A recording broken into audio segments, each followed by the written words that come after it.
चल अब जो है हम अपने नेक्स्ट टॉपिक पे आते हैं, वो है एक्सटर्नल डायरेक्ट प्रोडक्ट। ये क्या है? ठीक है, इसको हम पढ़ने के लिए आप ये समझते हैं कि हमारे पास ग्रुप्स दिए हुए हैं। क्या ग्रुप्स के हेल्प से नया ग्रुप बनाया जा सकता है? तो आंसर इज यस। ठीक है, तो वो कैसे बनाए? तो उसी के लिए एक तरीका है एक्सटर्नल डायरेक्ट प्रोडक्ट। एक्सटर्नल क्यों कहें वो भी हम बात करेंगे। तो इसमें हम क्या क्या पढ़ेंगे? सबसे पहले हम पढ़ेंगे डिफिनीशन कि एक्सटर्नल डायरेक्ट प्रोडक्ट का मतलब क्या है। उसके बाद जब डायरेक्ट प्रोडक्ट है वो एक ग्रुप बनाएगा, उस ग्रुप के एलिमेंट्स का ऑर्डर क्या होगा, ये भी इंपॉर्टेंट सेक्शन है जो कि बार बार यूज हो सकता है। फिर उसके ऊपर एक क्वेश्चन करेंगे कि जेड और जेड का डायरेक्ट प्रोडक्ट जो है उसमें एलिमेंट्स का ऑर्डर क्या क्या हो सकता है, उसके ऊपर आएंगे। फिर एक टर्म है अप टू आइसोमॉर्फिज्म। हम जानते हैं कि आइसोमॉर्फिज्म जो है वो कैसा इक्विवेलेंस रिलेशन है on the set of groups. यदि हम जितने भी ग्रुप्स ले लें वहां पर सेट ऑफ आइसोमॉर्फिज्म क्या है? Relation of isomorphism is an equivalence relation. मतलब आइसोमॉर्फिज्म जो है वो उसका पार्टीशन देगा। हम जानते हैं कि every equivalence relation gives a partition of the set. Fundamental theorem of equivalence relation.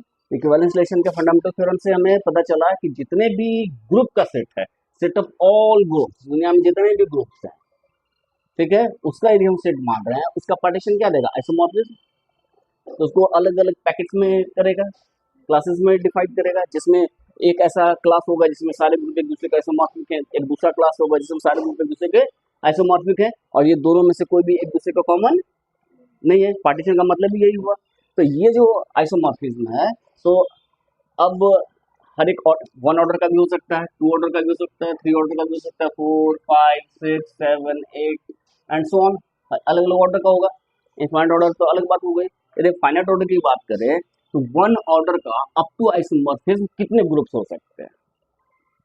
ठीक है, अप टू आइसोमॉर्फिज्म मतलब एक क्लास ली, एक क्लास में अब जितने भी ग्रुप एक दूसरे का आइसोमॉर्फिक है वन ऑर्डर के, तो उसको तो मन मान लेंगे ना, वो तो अलग नहीं हुआ।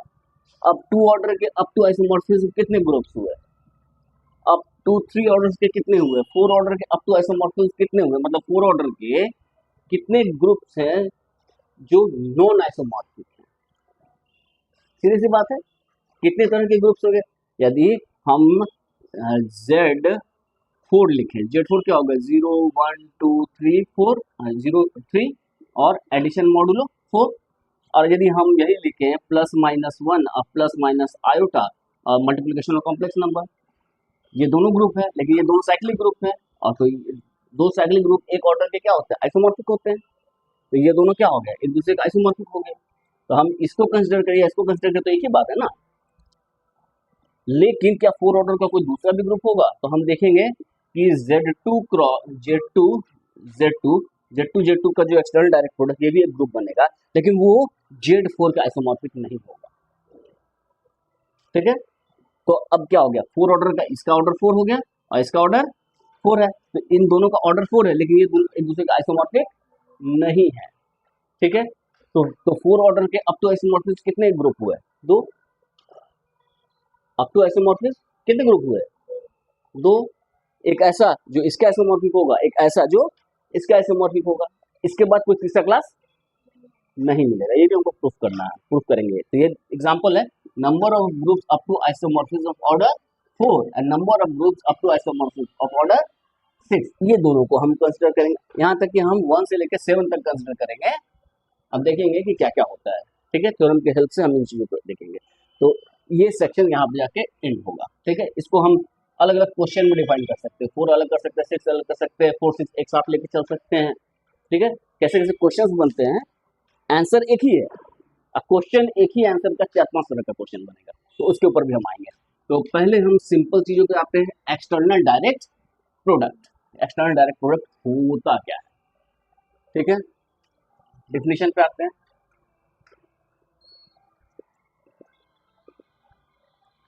तो हमारे पास ग्रुप है, क्या है हमारे पास?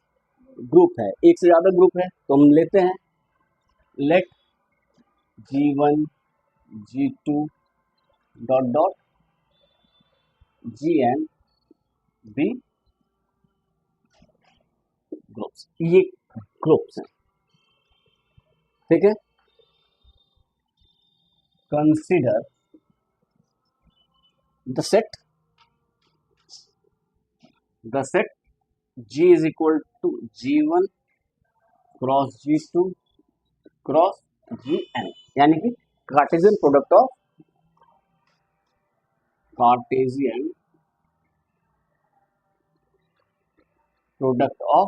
G1 G2 dot dot Gn,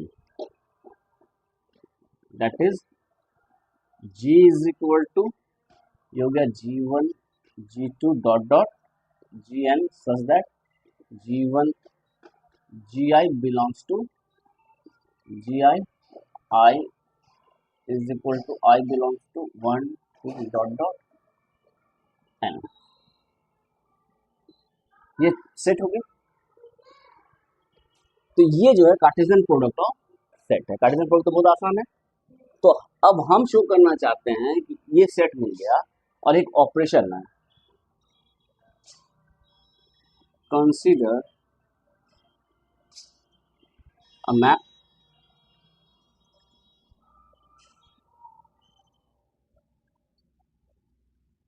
star from G cross G into G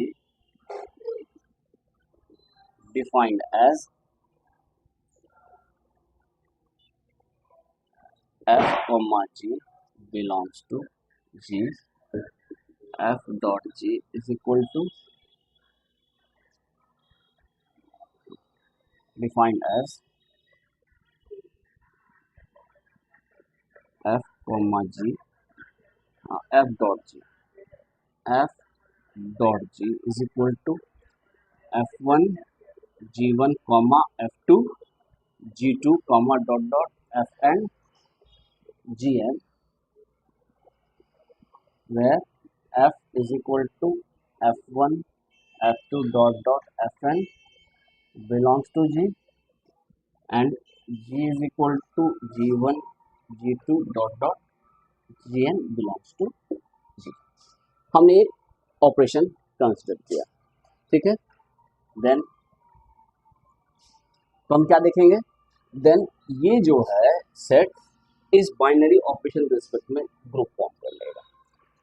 then we observe the following. सबसे पहला स्टार इज, ये जो डॉट है is a binary operation on G, ठीक है। And F1 G1 Fi Gi belongs to Gi, where the operation Fi Gi is as in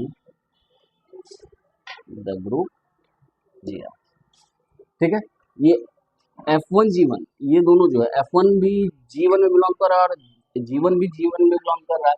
इन दोनों में जो ऑपरेशन है वो उस ग्रुप में जो ऑपरेशन है वो होगा, ठीक है। जैसे फॉर एग्जांपल हम मान लेते हैं Z4 और इसका एक्सटर्नल डायरेक्ट प्रोडक्ट ले रहे हैं U10 से, U15 से, U15 group of units U15। तो इसमें ऑपरेशन क्या है, मल्टीप्लिकेशन मॉडुलो 15, इसमें ऑपरेशन क्या है, ठीक है। तो इसका एलिमेंट मान लो A B मान ले रहे हैं, तो जहां पर A बिलोंग कर रहा है Z4 में और B बिलोंग कर रहा है U15 में, तो ये A1 B1 dot A2 B2 ये क्या होगा, A1 एडिशन मॉडुलो 4 A2 और ये क्या होगा comma B1 multiplication modulo 15 B2। समझ में आ रहा है। G G1 cross G2 cross dot Gn है, ठीक है। कार्टेशियन प्रोडक्ट है, इसके एलिमेंट्स क्या होंगे? हाँ, ordered n tuple. Cartesian product क्या होगा? Ordered n tuple. यहाँ पर जीवन बिलोंग करेगा जीवन से, हाँ बस कार्टेशियन प्रोडक्ट ही ले, अभी सेट ही ले रहा है। ग्रुप फॉर्म करने के लिए सेट चाहिए और ऑपरेशन चाहिए, binary operation.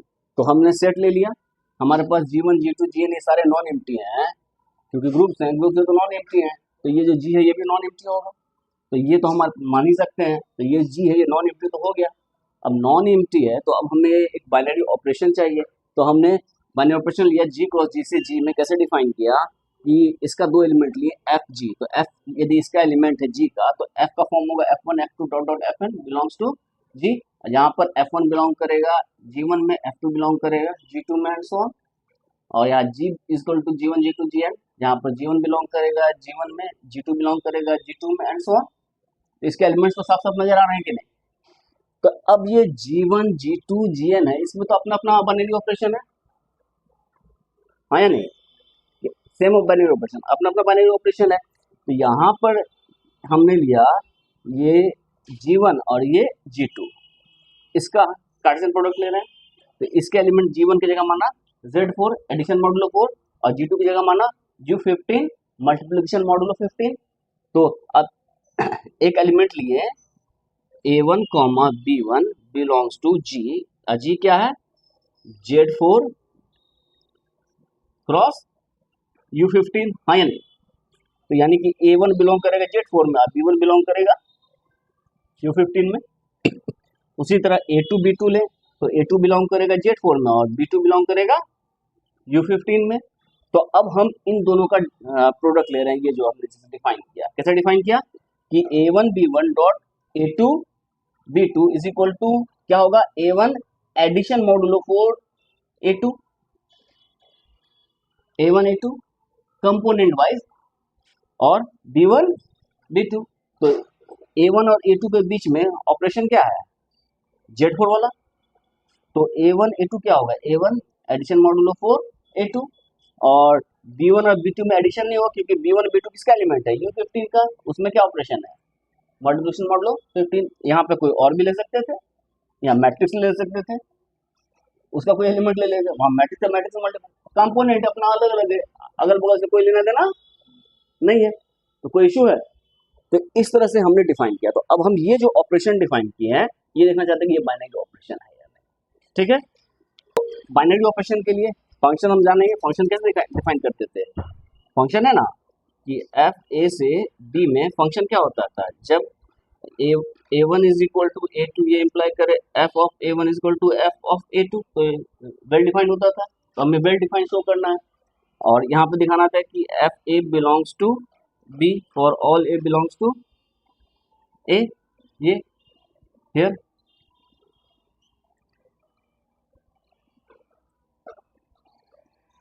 F dot G belongs to G for all F comma G belongs to G by definition.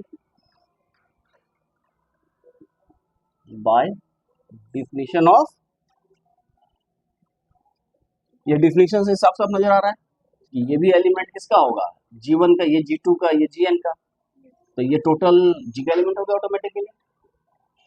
ठीक है, अब जो है दूसरा हमें क्या शो करना है कि अब ये क्या है? F जो है यहाँ क्या होगा?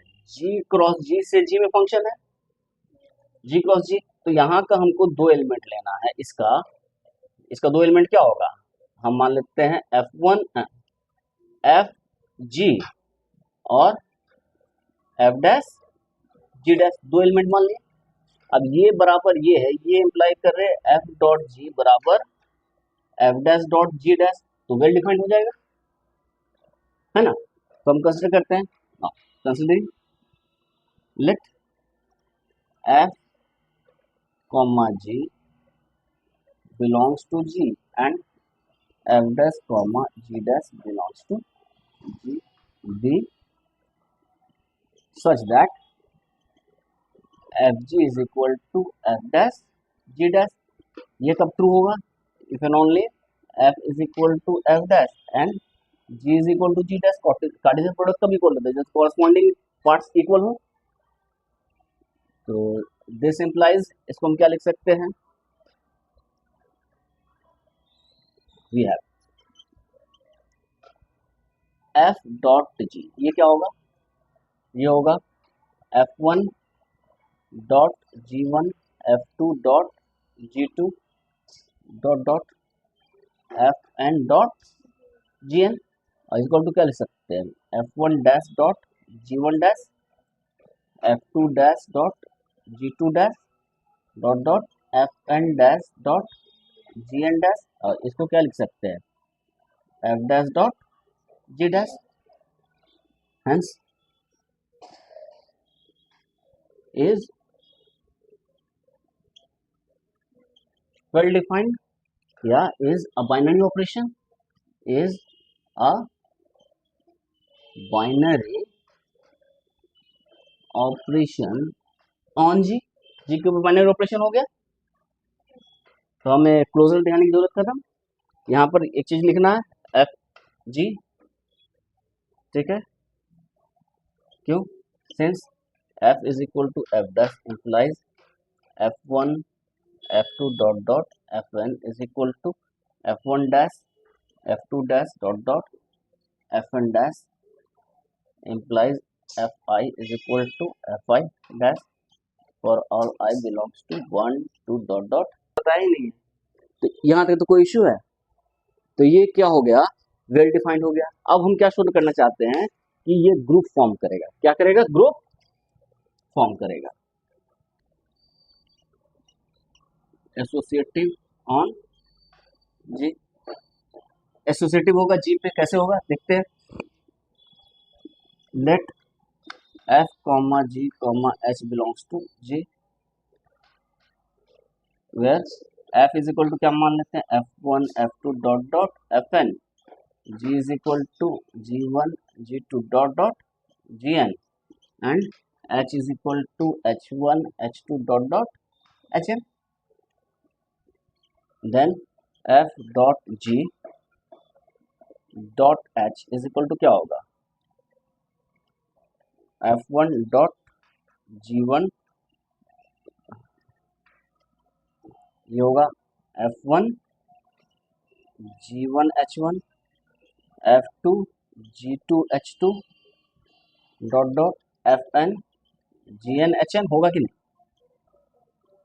नहीं, और this is equal to f one g one h one, F two g two h two dot dot F N g n h n, क्यों, since g i is associative for all i belong to one two dot dot n, हाँ या नहीं, हर एक, ये सारा element f one g one h one ये सारा जी वन का एलिमेंट है, और जी वन ग्रुप है तो एसोसिएटिव होगा, एसोसिएटिव होगा तो f one g one h one क्या होगा, f one g one into h one, और this is equal to f g H,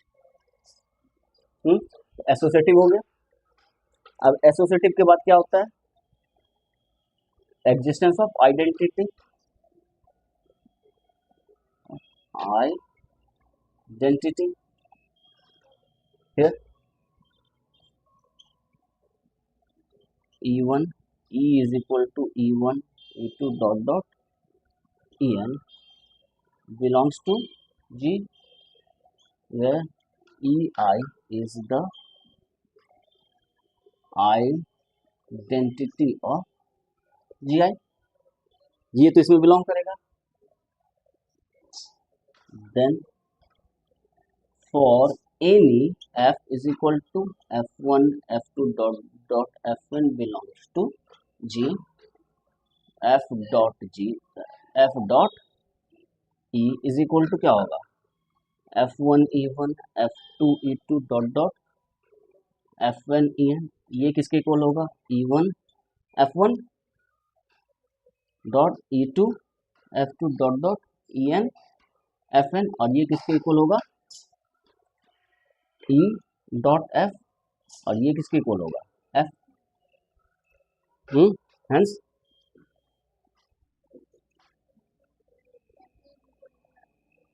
E is the identity of G. G का identity हो गया, ठीक है। रेजिस्टेंस ऑफ इनवर्स पे आते हैं।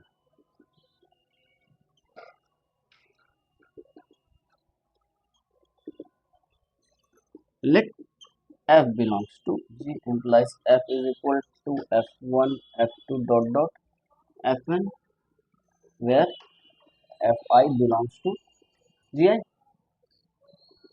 I belongs to 1 2 dot dot and Hn। ये होगा consider the element F inverse, consider the element F1 inverse F2 inverse dot dot Fn inverse is equal to, इसको क्या मान लें, F डैश, ठीक है, या F bar. Consider the element F बार, ये बिलोंग करेगा जी में, जी में तो बिलोंग करेगा ही। Then F bar is equal to क्या हो गया, F1 inverse F2 inverse dot dot Fn inverse, यहाँ पर where F1 inverse is the Fi inverse is the inverse of Fi in Gi, I belongs to 1 2 dot dot and Hn, ठीक है। तो ये क्या हो जाएगा, ये क्या होगा E1 E2 dot dot En, और ये क्या हो जाएगा E। Similarly F dash F is equal to E, hence F inverse is equal to F dash। So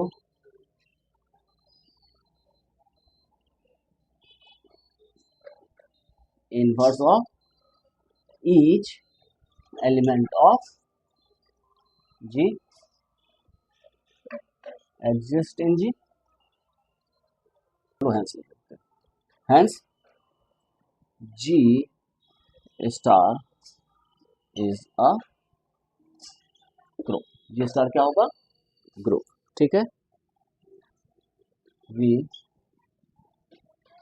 call this group G as the external direct product of G1 G2 dot dot Gn, ठीक है। Symbolically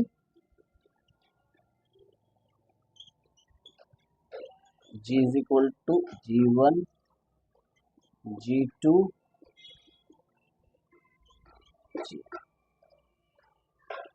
बहुत difficult था, गुस्सा ही नहीं, तो इसको बोलते हैं external direct product of groups. तो हमने इसकी डिफिनीशन देख ली।